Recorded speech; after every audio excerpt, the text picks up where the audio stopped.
Dan satu isu lagi dalam rundingan ini ialah bagaimana Israel sendiri akan terperangkap sekiranya mereka bersetuju dengan deal mereka dengan Iran, kerana salah satu syarat yang diletakkan oleh Iran, deal mesti melibatkan sekali persetujuan penghentian perang di Lebanon. Maka bila mana mereka tidak berjaya menyelesaikan isu di Iran dan apa yang berlaku di Gaza juga tidak selesai, tiba-tiba datang satu bala baru kepada Israel yang mereka tak nak sekali ianya berlaku, iaitu perjanjian damai untuk menghentikan sepenuhnya perang dan pengunduran tentera Israel daripada Lebanon.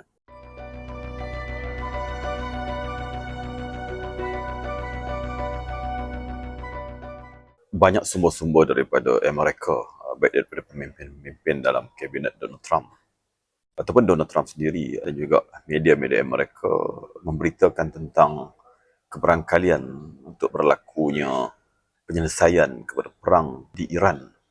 Yang disebut oleh pihak Amerika telah pun berada pada tahap 95% pencapaian untuk mereka menamatkan perang tersebut dalam perundingan dengan pihak Iran. Dan perkara inilah yang ketika ini menjadi satu perbahasan di sana ketika mana Donald Trump kadang-kala menyebut bahawa beliau hanya beberapa jam lagi hendak melancarkan serangan kembali kepada Iran, dan ada masa beliau mengatakan bahawa beliau berada pada kedudukan 50-50, 50-50 sama ada hendak meneruskan peperangan ataupun menerima deal dengan pihak Iran. Dan ada masanya beliau mengatakan bahawa beliau telah pun hampir untuk mencapai persetujuan dengan pihak Iran dan sebagainya. Jadi apa sebenarnya yang berlaku? Daripada banyak sumber-sumber yang kita ambil daripada pihak Amerika sendiri terutamanya, memang mereka giat bertukar dokumen rundingan di antara kedua-dua pihak setelah mana pertemuan pertama diadakan di Pakistan beberapa minggu yang lalu, yang mana tidak ada lagi pertemuan yang kedua. Sebaliknya kedua-dua pihak saling berunding menggunakan pihak ketiga, terutamanya Pakistan dan negara-negara lain termasuk negara-negara Arab, Turki dan sebagainya. Lebihnya mereka saling bertukar dokumen kita katakan tadi. Dan kelihatannya pada ketika ini Trump berkeinginan untuk menamatkan peperangan ini dengan segera disebabkan berlakunya kesan yang agak buruk yang tidak hanya kepada Iran dan negara-negara lain tetapi juga kepada Amerika sendiri. Jadi pada ketika ini, di pihak Amerika, mereka hanya mempunyai 3 pilihan. Sama ada menyambung peperangan ini dengan terus melakukan pengeboman terhadap Iran, ataupun yang keduanya mereka menerima deal dengan pihak Iran, tapi kesannya akan dilihat sebagai pihak yang gagal, walaupun ada istilah yang menyebut bahawa sebagai pihak yang tewas dalam peperangan ini bila terpaksa tunduk kepada kehendak Iran.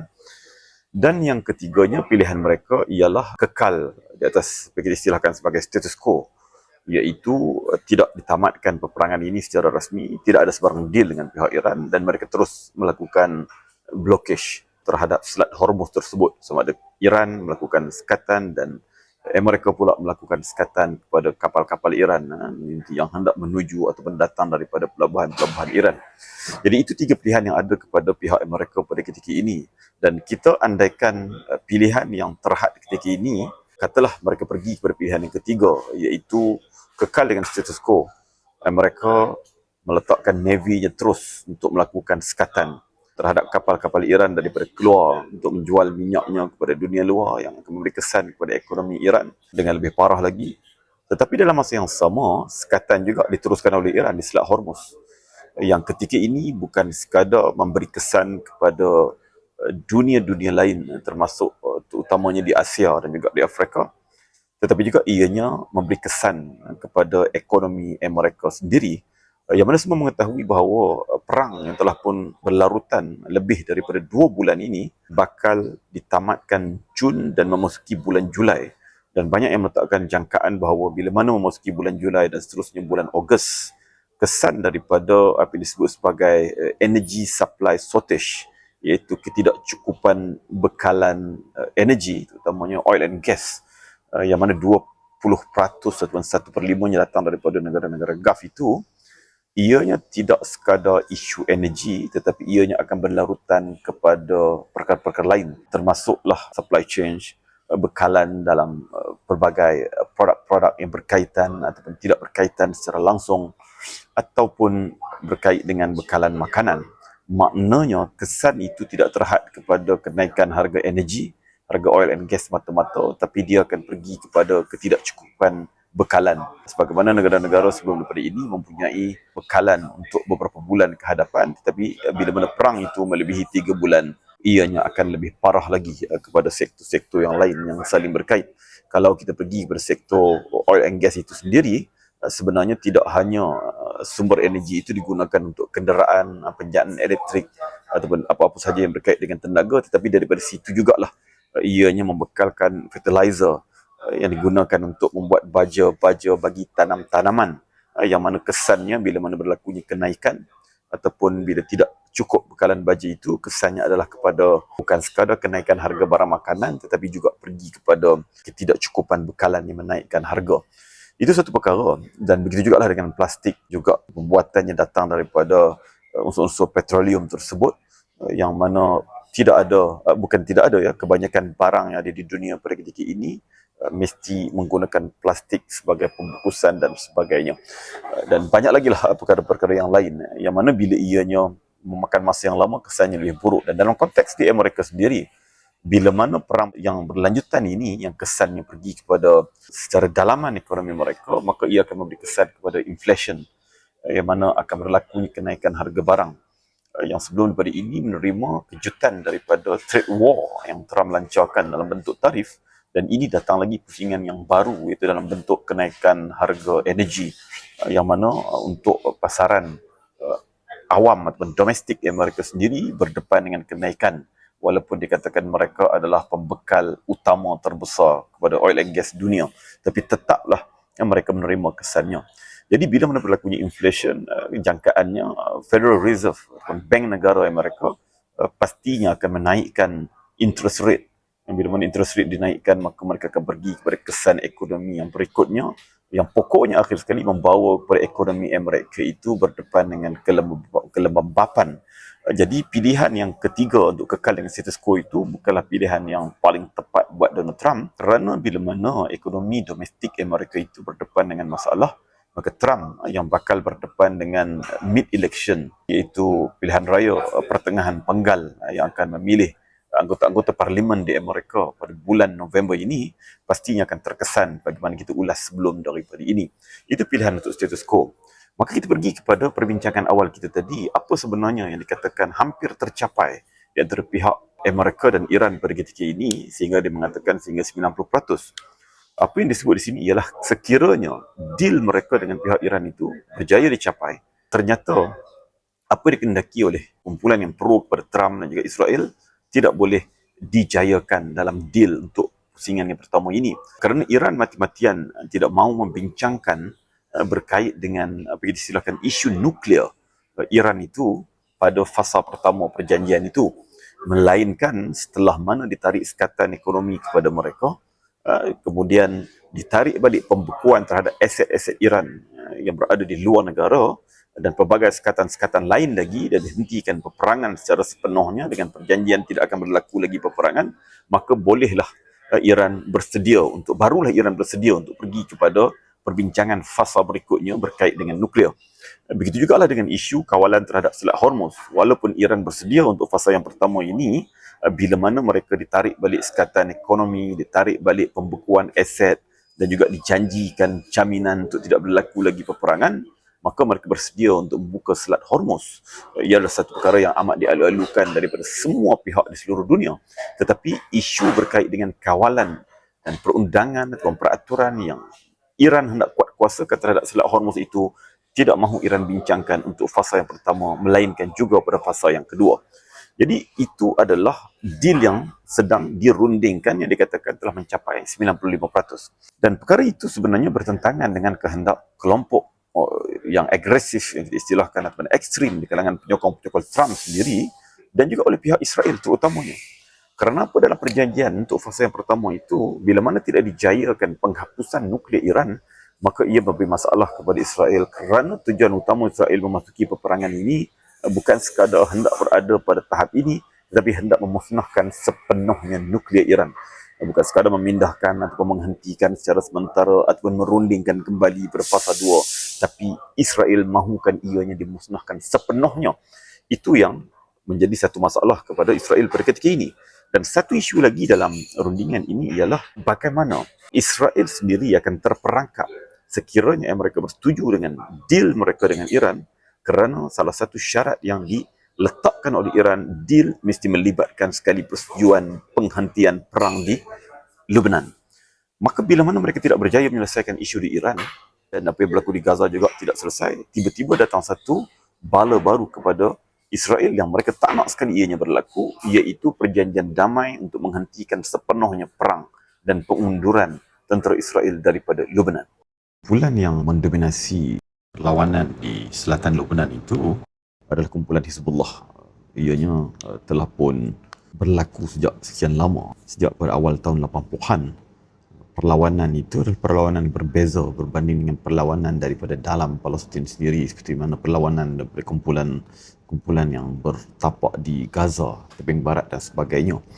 Jadi bagi Israel, bila mana mereka bersetuju dengan Iran untuk begitu istilahkan masukkan sekali Lebanon dalam perjanjian damai ini untuk menghentikan perang, maka ia adalah satu perkara yang sangat-sangat tidak dimahukan oleh pihak Israel. Kerana bila mana Lebanon dibiarkan bebas, terutamanya di bawah penguasaan kumpulan Hizbullah, kumpulan bersenjata tersebut, maka ancaman kepada Israel itu ianya tidak akan terhenti di situ. Maka ia akan berlarutan lagi. Jadi apa maknanya mereka berhabis-habisan melakukan peperangan kepada Iran, sesuatu perkara yang tidak pernah mereka lakukan dalam tempoh 70 tahun lebih, hampir 80 tahun wujudan rejim haram itu, dengan melakukan peperangan secara langsung besar-besaran untuk kali ini. Tiba-tiba peperangan itu berakhir dalam keadaan mereka tidak berjaya mencapai matlamat mereka untuk musnahkan Iran itu secara langsung, nuklearnya terutamanya, dan juga sekutu-sekutunya ataupun proksi-proksinya terutamanya yang berada di Lebanon, iaitu di sempadan Israel itu sendiri.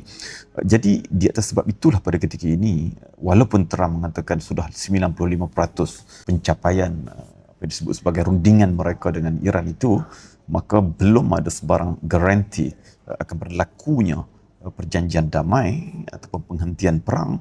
Kerana apa? Kerana adanya bantahan yang kuat daripada Israel yang tidak mahu peperangan itu dihentikan di atas faktor-faktor yang disebutkan tadi. Dan berikutnya adalah sekiranya ianya diteruskan deal ini, itu pilihan yang kedua ini, persoalan pula adalah berkait dengan nuklear. Kalau kita lihat tadi, Iran mati-matian tidak mahu membicarakan soal nuklear itu pada pusingan pertama.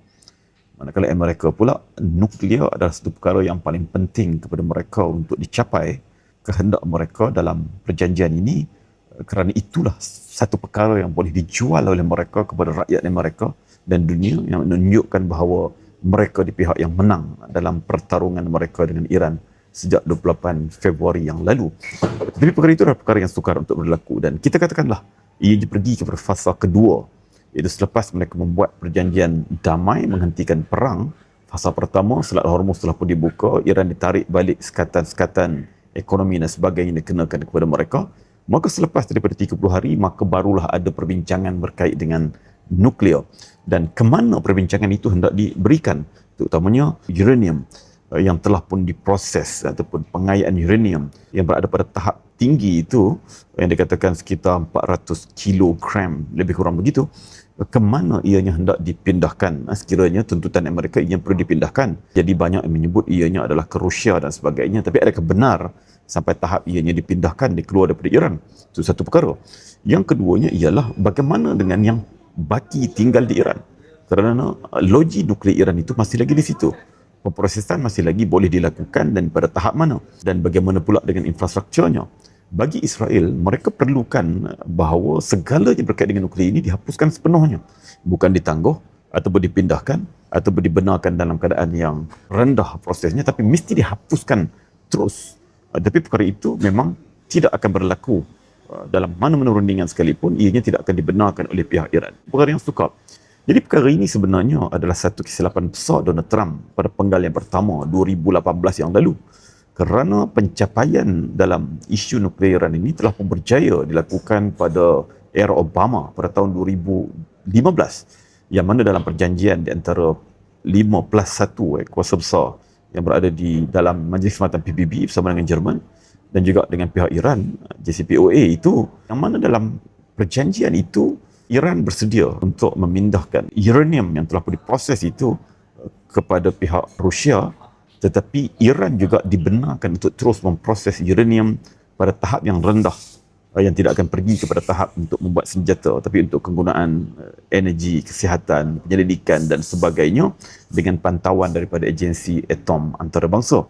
Itu telah pun berlaku pada ketika itu dengan jayanya, tetapi perkara itu dibatalkan oleh Donald Trump yang menarik diri daripada jawatankuasa rundingan itu pada tahun 2018, sehinggalah akhir sekali Iran yang dipantau secara langsung pada ketika itu hilang pantauan sepenuhnya, walaupun masih ada agensi atom antarabangsa di situ, tetapi ianya memberi peluang kepada Iran dalam keadaan ia yang ditekan oleh Donald Trump pada penggal yang pertama, kemudian masuk pada era Biden untuk meneruskan proses penganyaan uranium, sehinggalah ada mengatakan ianya berada pada paras 60% yang ianya tidak jauh untuk mencapai tahap 90% yang dikatakan boleh menjadi senjata nuklear. Itu yang berlaku. Jadi panjang lagi cerita ini tuan-tuan, tapi pokoknya sama ada deal ini berjaya ataupun tidak berjaya, pokoknya tujuan besar mereka memasuki perang tersebut untuk menghapuskan nuklear yang diulang banyak kali oleh Donald Trump, apatah lagi melakukan regime change dan sebagainya, tetap tidak berlaku. Kita sama-sama nantikan bagaimana penghabisannya untuk beberapa hari atau beberapa minggu lagi daripada ini, sama ada mereka pergi pada pilihan pertama menyambung peperangan ataupun pilihan yang kedua setuju dengan Iran dalam deal yang mereka hendak menteraikan, ataupun yang ketiganya balik kepada status quo. Terima kasih.